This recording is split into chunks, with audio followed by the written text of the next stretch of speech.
Bismillahirrahmanirrahim. Assalamualaikum warahmatullahi wabarakatuh. Alhamdulillahi rabbil alamin. Wassalatu wassalamu ala ashrafil anbiya'i wal mursalin, nabiyyina Muhammadin wa ala alihi wa ashabihi ajma'in. Rabbi shrah li sadri wa yassir li amri wahlul 'uqdatam min lisani yafqahu qawli. Amma ba'du. Alhamdulillah, penonton, tuan-tuan, puan-puan yang saya hormati, alhamdulillah, pertama sekali kita bersyukur kepada Allah Subhanahu wa taala kerana Allah telah mengurniakan kita pelbagai macam nikmat dalam kehidupan kita yang tidak terkira banyaknya nikmat itu. Semoga dengan kesyukuran yang kita panjatkan kepada Allah, Allah akan tambahkan lagi nikmat yang banyak buat kita semua. Amin.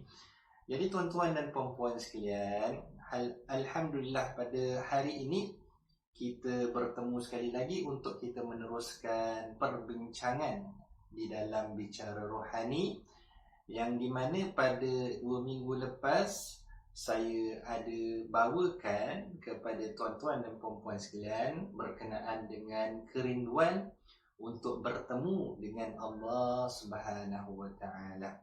Jadi apakah yang membuatkan kita rindu untuk bertemu dengan Allah? Itu saat kita menemui kematian ataupun ajal tiba.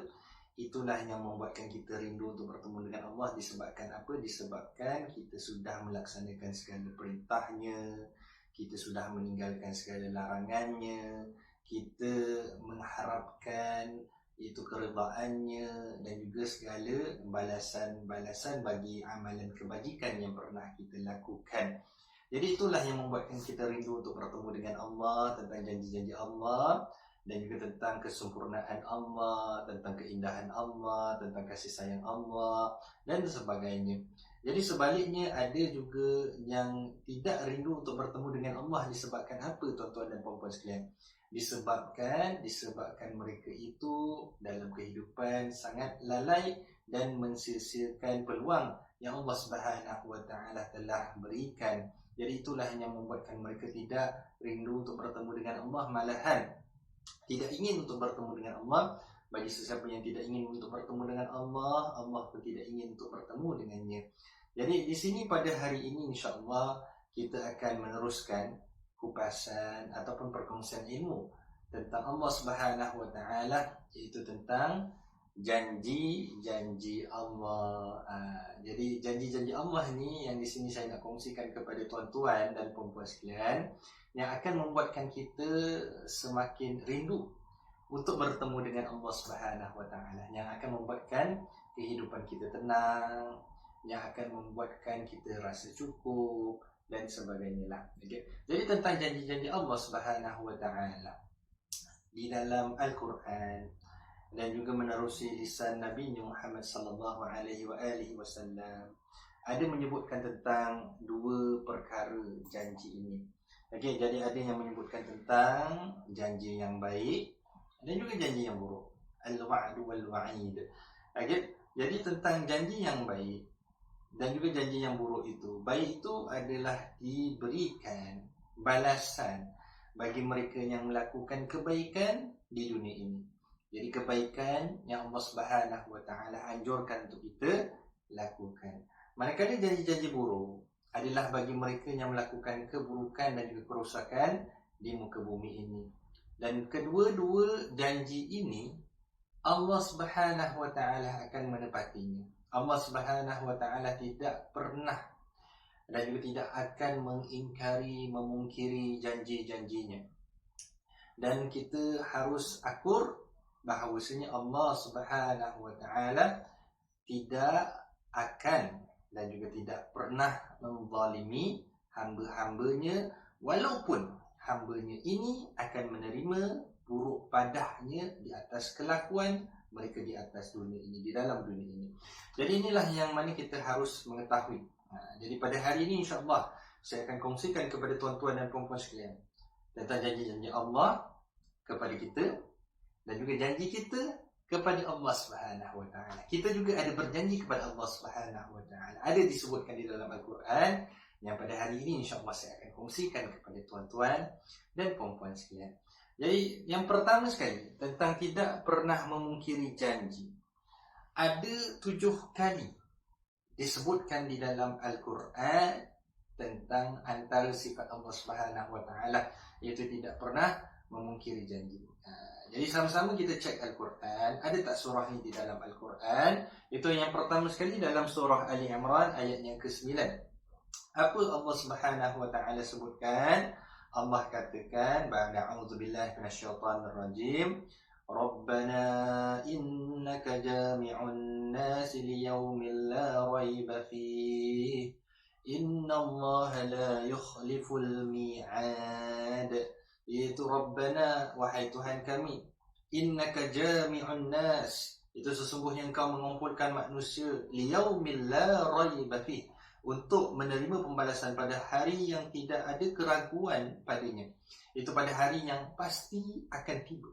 Itu hari yang kita akan menemui kematian, hari yang kita akan dibangkitkan, dan juga hari yang kita akan dikumpulkan oleh Allah Subhanahu wa taala. Itu adalah hari yang tidak ada keraguan baginya. Maknanya confirm akan berlaku, cuma bila berlaku itu atas ilmu Allah Subhanahu wa taala.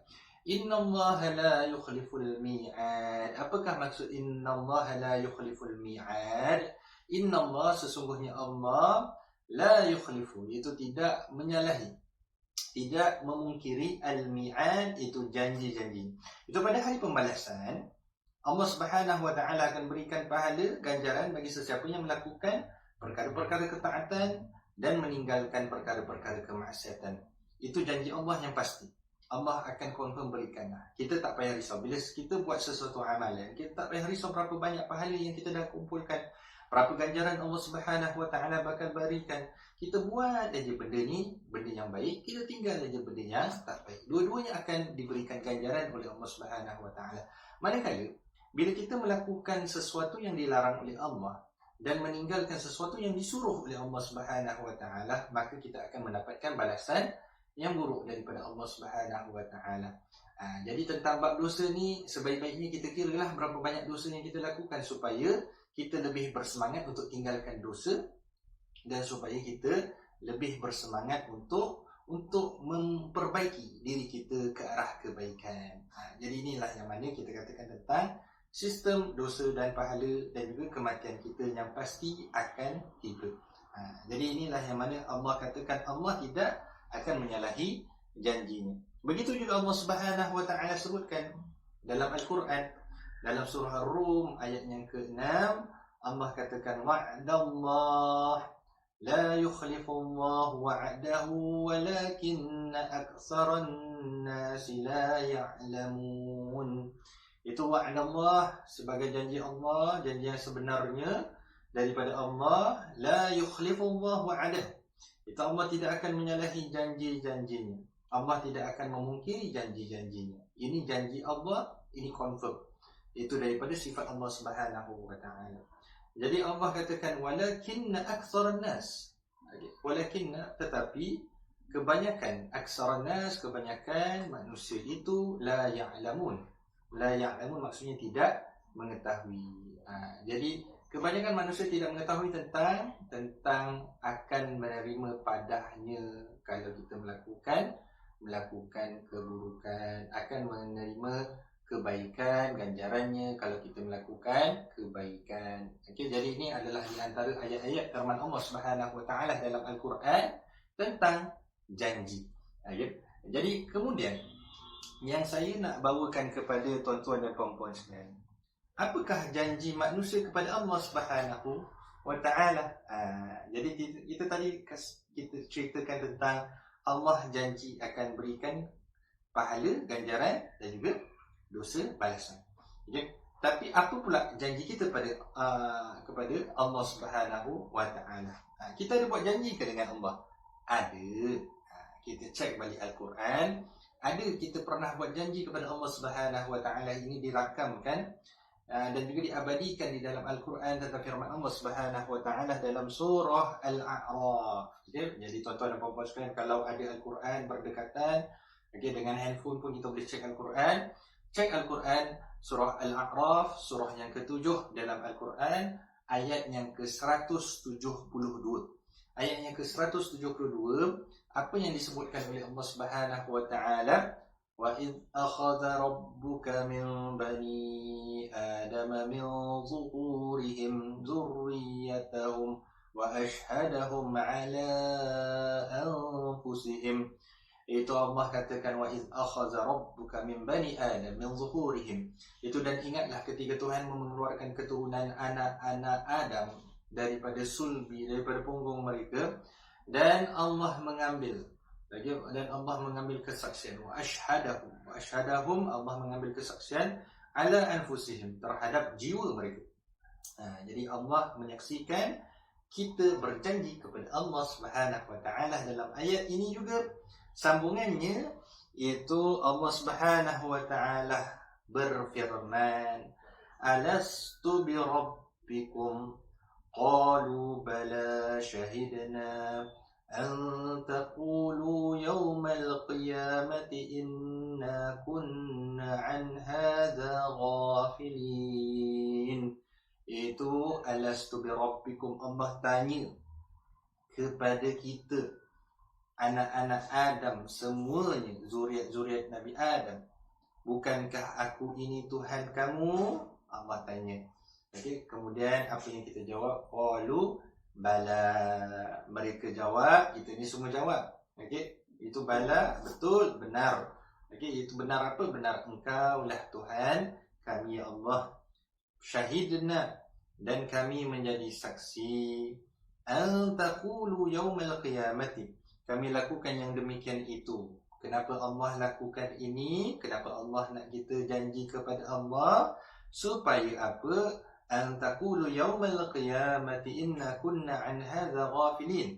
Itu kami lakukan demikian itu agar di hari kiamat kamu tidak mengatakan inna kunna an hadza ghafilin, sesungguhnya kami Bani Adam, kami anak-anak, cucu-cucu, cicit-cicit Adam adalah orang-orang yang lengah terhadap ini, terhadap keesaan Tuhan.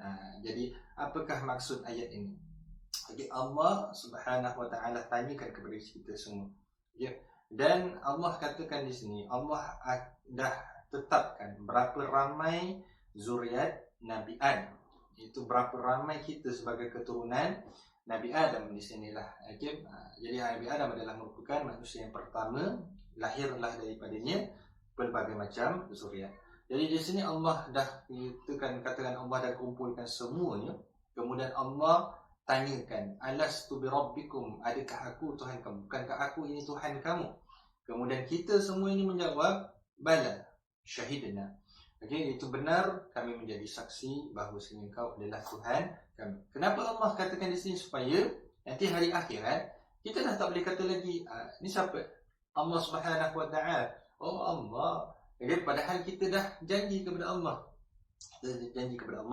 Jadi dalam ayat ini apa yang dikatakan oleh Syekh Abdul Rahman bin Nasir As-Sa'di, jadi dia katakan di sini ayat ini menunjukkan bahawasanya manusia diciptakan di atas fitrah tauhid. Kita ni manusia diciptakan oleh Allah Subhanahu wa taala atas fitrah, atas semula jadi. Itu tauhid, mengesahkan Allah Subhanahu wa taala. Namun kemudian fitrah ini dirubah oleh akidah-akidah rosak yang datang setelahnya. Jadi secara fitrahnya kita ni semua menyembah Allah, mengesahkan Allah Subhanahu wa taala. Namun oleh disebabkan cara kita dibesarkan, disebabkan pergaulan, disebabkan kesan pemikiran, disebabkan kita katakan tentang influence ataupun tentang benda yang baik, benda yang buruk, datangnya daripada apa yang kita tonton, apa yang kita lihat, apa yang kita baca, daripada kesan-kesan itu, itulah yang merosakkan akidah yang setelahnya. Jadi ini sebab itu orang katakan Islam ini adalah agama fitrah, agama semula jadi. Sebab itu orang katakan kepada kita kembali ke pangkal jalan. Sebab itu bila seseorang menerima hidayah oleh Allah Subhanahu wa taala, dia seakan-akan mengenal Allah Subhanahu wa taala sudah lama. Jadi ini tentang, kita katakan tentang fitrah, semula jadi. Semuanya, kalaulah Allah Subhanahu Wa Taala nak berikan hidayah kepada semuanya, semua Allah dah berikan. Cumanya hidayah itu kita perlu cari dan kita perlu minta kepada Allah Subhanahu Wa Taala. Jadi ini ayat ini sangat-sangat penting tentang janji kita kepada Allah. Kita ingat ayat ni, surah Al-A'raf ayat 172, tentang janji kita kepada Allah Subhanahu Wa Taala, bahawasanya Allah ini Tuhan. Jadi oleh disebabkan itu, kita mengetahui tentang innallaha la yaghfiru ay yushraka bihi. Allah Subhanahu Wa Taala tidak akan mengampuni orang yang mensyirikkan, orang yang tidak mengesakan, orang yang menduakan, orang yang menyamakan kuasa ketuhanan dengan kuasa Allah Subhanahu Wa Taala dengan yang lain. Jadi Allah tidak akan mengampuni kalau kita tidak sempat untuk bertaubat kepada Allah Subhanahu Wa Taala, kerana kita sudah berjanji Allah itu Tuhan yang Esa, Tuhan yang satu. Jadi manusia ni memiliki sifat yang lupa. An-nas, al-insan, an-nisyan. Okay, jadi manusia ni adalah secara semula jadi pun adalah pelupa dan ingkar atas janji yang telah diungkapkannya. Kita pun ada yang langgar janji, tak pegang kepada janji. Okay? Jadi ini tentang sifat semula jadi manusia. Maka para nabi dan rasul diutuskan oleh Allah Subhanahu Wa Taala untuk mengingatkan kita akan janji-janji kita kepada Allah Subhanahu Wa Taala. Jadi rasul dan nabi-nabi diutuskan sebagai peringatan. Peringatan, kau buat benda yang baik, dapat ganjaran. Kau buat benda yang buruk, dapat balasan. Okay? Jadi ini peringatan, diutuskan kepada kita peringatan. Jadi sekarang pula dah tak ada nabi-nabi, dah tak ada rasul-rasul selepas Nabi Muhammad sallallahu alaihi wasallam merupakan rasul dan nabi yang terakhir. Maka siapa yang akan berikan peringatan kepada kita? Sebab itu Nabi turunkan kepada kita dua perkara. Okay, Nabi bukan turunkan Al-Quran, tapi Nabi ingatkan kepada kita, wasiatkan kepada kita dua perkara. Apakah dua perkara ini, tuan-tuan dan puan-puan sekalian? Nabi katakan gigit, pegang, genggam benda ni, dua perkara ini. Itu dua perkara ini adalah Al-Quran dan juga sunnah Nabi SAW. Okay, jadi Al-Quran dan sunnah Nabi SAW kita pegang, kita tidak akan sesat buat selama-lamanya. Ini menjadi peringatan kepada kita lah. Dan tugasan para Nabi ini diteruskan. Walaupun Nabi ini sudah lama wafat, dia sudah lama meninggalkan dunia, tetapi tugasannya tetap diteruskan oleh siapa? Didukung oleh para ulama, didukung oleh para pendakwah-pendakwah, dan juga didukung oleh orang-orang yang mencintai agama Allah Subhanahu Wa Taala. Dan peringatan ini hanyalah, kita katakan, akan memberikan manfaat kepada jiwa-jiwa yang beriman kepada Allah Subhanahu Wa Taala. Jadi itulah sebabnya kita sentiasa kena diingatkan, kita sentiasa kena menasihati dan juga menerima nasihat. Sebab itulah kita disuruh untuk sentiasa membaca Al-Quran, sentiasa berzikir mengingati Allah Subhanahu Wa Taala, mendirikan salat dan membaca hadis-hadis Nabi SAW supaya kita ingat tentang janji kita kepada Allah Subhanahu Wa Taala. Jadi di akhirat nanti, kalau kita rujuk pada ayat yang tadi, surah Al-A'raf ayat 172, maka nanti dekat akhirat apa dia? Dekat akhirat tidak ada lagi alasan bagi kita lupa janji. Lupalah janji ni, tak ada orang ingatkan, kita pun tak tahu dah ni Tuhan yang satu, tak ada.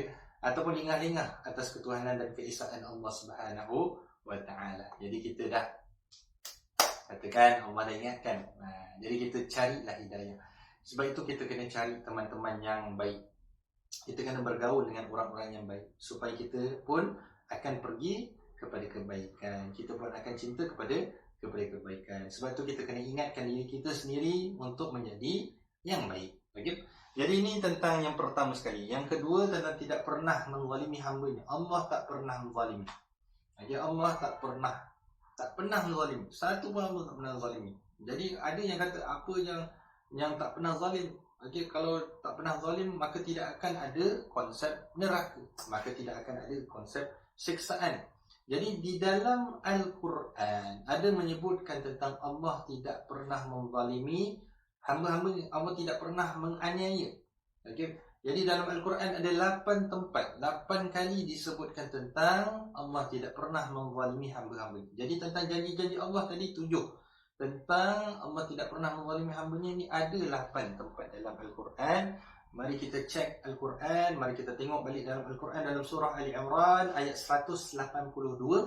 Allah Subhanahu wa taala katakan apa? Zalika bima qaddamat aydikum wa anna Allah laysa bidhallamin lil 'abid. Itu apa yang Allah katakan, zalika bima qaddamat aydikum. Azab yang kita terima, seksaan yang kita terima ni semua apa dia? Yang demikian tu adalah disebabkan apa? Perbuatan tangan kamu. Disebabkan kamu yang buat. Tak ada seseorang yang paksa kamu buat. Kita pun tak boleh nak salahkan syaitan. Kita kena salahkan diri kita, kejahilan diri kita, keimanan kita. Ini kita salahkan. Tapi jangan sesekali kita katakan syaitan suruh aku buat. Tak. Dalam Al-Quran dalam surah Ibrahim pun ada menyebutkan kita tak boleh nak salahkan syaitan. Syaitan hanya membisikkan yang buat kita. Jadi inilah yang mana kita katakan dalam Al-Quran dalam surah Ali Imran ayat 182 ini Allah katakan dzalika bima qaddamat aydikum. Itu azab yang kau terima itu adalah disebabkan kesalahan-kesalahan kamu sendiri. Wa anna Allah laysa bizallamin lil 'abid. Itu dan bahawasanya Allah Subhanahu wa taala sesekali tidak menganiaya, menzalimi hamba-hambanya. Jadi Allah tak menzalimi. Kita dapat balasan yang buruk dekat akhirat, diseksa di dalam neraka dengan berbagai macam siksaan yang pedih disebabkan apa? Disebabkan kita sendiri yang buat. Maka kita salahkan diri kita sendiri. Tak boleh nak salahkan Allah Subhanahu wa taala. Dalam ayat Al-Quran dalam surah An-Nisa ayat yang ke-40, kita cek dalam surah An-Nisa ayat yang ke-40, sama-sama kita cek apa dia Allah Subhanahu wa taala katakan. Inna Allah la yadhlimu mithqala dzarrah wa in taku hasanatan yudha'ifha wa yu'ti min ladunhu ajran 'azima. Itu sesungguhnya Allah tidak menganiaya, tidak menzalimi. Inna Allah la yadhlimu mithqala dzarrah. Walaupun sebesar zarah sekalipun Allah tak pernah menzalimi.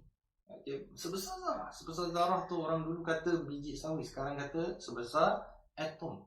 Tak pernah Allah zalimi kita. Jadi kalau kita buat kebaikan sebesar zarah sekalipun, Allah akan balas kebaikan itu dengan ganjaran. Wa in taku hasanatan yudha'ifha. Dan jika ada kebajikan sebesar zarah, nescaya Allah akan yudha'ifha, melipat kali gandakannya. Wa yu'ti min ladunhu ajran 'azima, dan memberikannya daripada sisi pahala yang besar. Jadi bila kita buat baik, pahala dia besar di sisi Allah Subhanahu wa taala. Bila kita buat benda yang tak baik, balasannya sangat pedih di sisi Allah Subhanahu wa taala. Jadi kita fikirkan logik. Kita nakkan buat baik, kita nakkan balasan yang baik daripada Allah, ataupun kita nak balasan yang tak baik daripada Allah Subhanahu wa taala. Mungkin kita akan katakan bahawasanya kita dalam keadaan yang penat beribadat. Beribadat ni hanya penat kita buat di dunia. Nanti dekat akhirat, rehatlah serehat-rehatnya. Tak perlu buat ibadat lagi, dah tak dipertanggungjawabkan, dah tak diwajibkan lagi kita buat ibadat. Kat dunia ni saja penat, kena tahan sikit buat ibadat kerana Allah Subhanahu wa taala. Kat dalam dunia ni walaupun kita hidup 60, 70, 80 tahun pun kalau boleh kita hidup, hanya sekejap aja nak dibandingkan dengan hari-hari dekat akhirat. Yang di mana hari-hari dekat akhirat, satu hari bersamaan dengan 1000 tahun dekat dalam dunia ini. Jadi ini yang mana kita katakan penat-penat dahulu, senang-senang kemudian. Jadi daripada Abu Zar Al-Ghifari radhiyallahu anhu dalam hadis ini menyebutkan tentang Allah janji tak akan zalimi hamba-hambanya.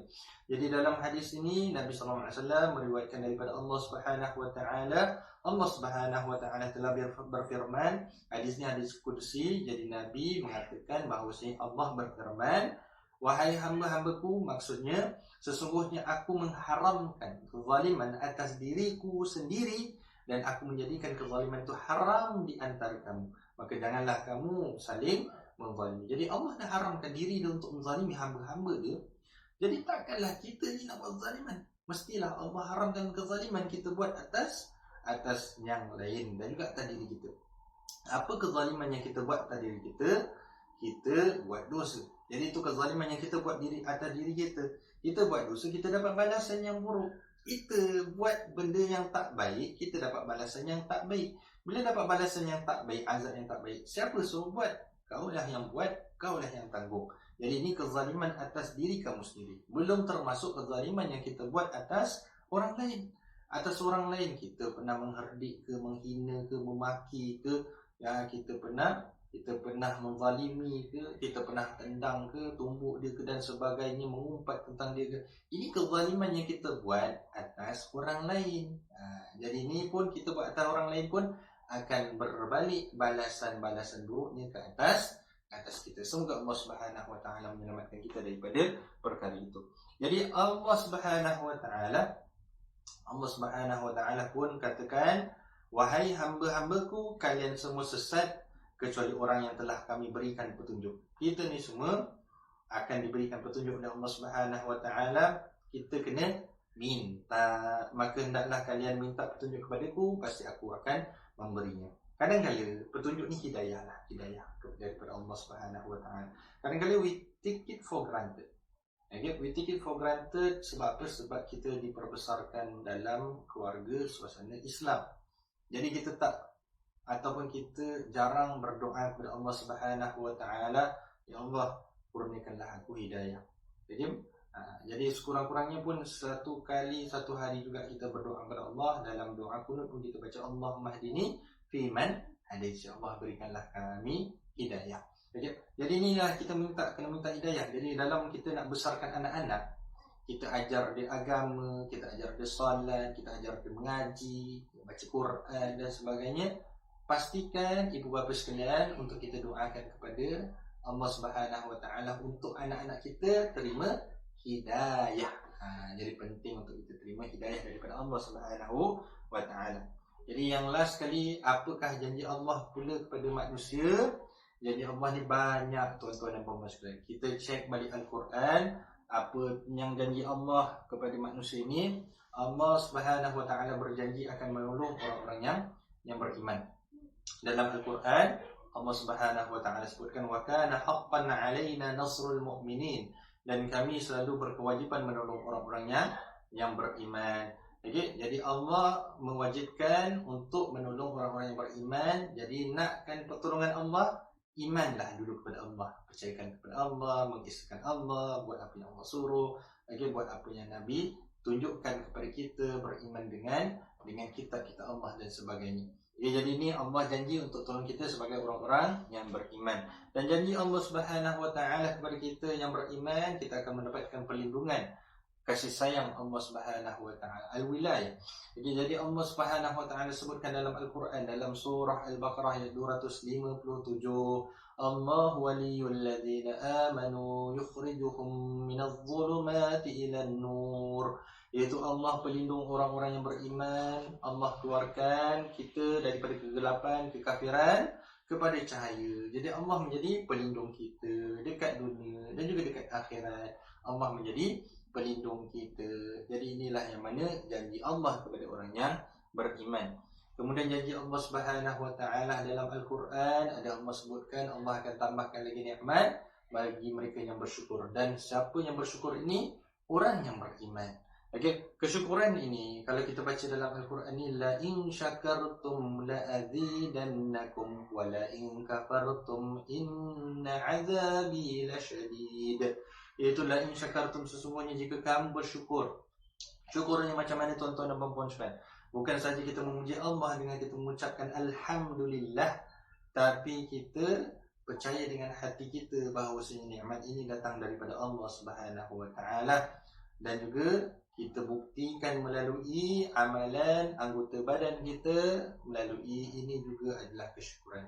Syukur bukan saja lisan, hati dan juga anggota badan. Begitu juga kalau kita memuji Allah, bertasbih kepada Allah Subhanallah, juga dengan hati dan badan. Jadi inilah yang mana Allah katakan, wala in kafartum, kalau kamu kufur, ingatlah azab Allah ni sangat-sangat pedih.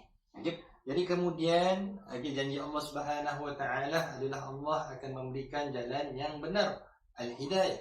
kepada orang-orang yang beriman dan orang-orang yang berdoa kepada Allah Subhanahu wa taala. Jadi Allah katakan apa dalam Al-Quran dalam surah Al-Hajj ayat 54, wa innallaha lahadil ladzina amanu ila siratim mustaqim. Sesungguhnya Allah adalah pemberi petunjuk bagi orang-orang yang beriman kepada jalan yang lurus. Jadi kita nak jalan yang lurus, jalan menuju surga Allah Subhanahu wa taala adalah satu jalan. Kita nak konsisten, doalah kepada Allah Subhanahu wa taala, buatlah apa yang Allah suruh kita buat, tinggalkan apa yang Allah suruh kita tinggalkan. Okay? Jadi ini antara janji-janji Allah. Banyak lagi janji-janji Allah yang disebutkan dalam Al-Quran untuk mereka yang beriman, dengan syarat beriman dulu kepada Allah Subhanahu wa taala. Dapatlah apa yang kita inginkan dan dapatlah juga apa yang Allah janjikan kepada kita. Jadi yang akhir kalam, saya nak ingatkan kepada tuan-tuan dan puan-puan sekalian untuk kita memperbanyakkan beristighfar kepada Allah Subhanahu wa taala. Istighfar ini merupakan adalah di antara salah satu amalan yang dicintai oleh Allah Subhanahu wa taala.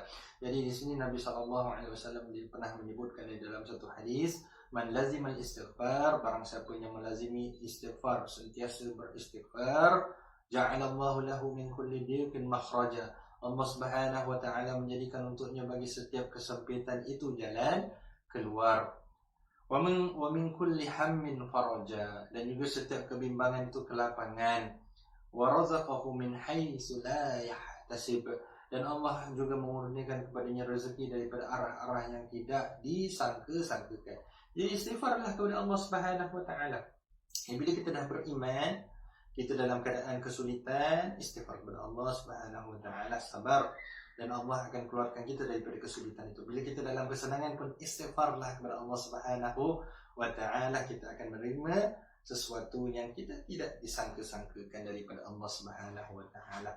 Okay? Jadi inilah yang mana saya nak kongsikan kepada tuan-tuan puan-puan sekalian ni tentang janji-janji Allah Subhanahu wa taala. Semoga dengan apa yang saya kongsikan kepada tuan-tuan sekalian akan membuatkan ataupun akan menghasilkan, membuahkan rasa rindu sayang kita kepada Allah, rasa kita nak berlumba-lumba dalam melakukan amalan ibadat kita, mengerjakan apa yang Allah suruh dan meninggalkan apa yang Allah suruh kita tinggalkan untuk demi mengejarkan keridaan Allah Subhanahu wa taala. Jadi kita ingat, hidup dalam dunia ni sangat-sangat singkat sekali, bukannya lama sekalipun.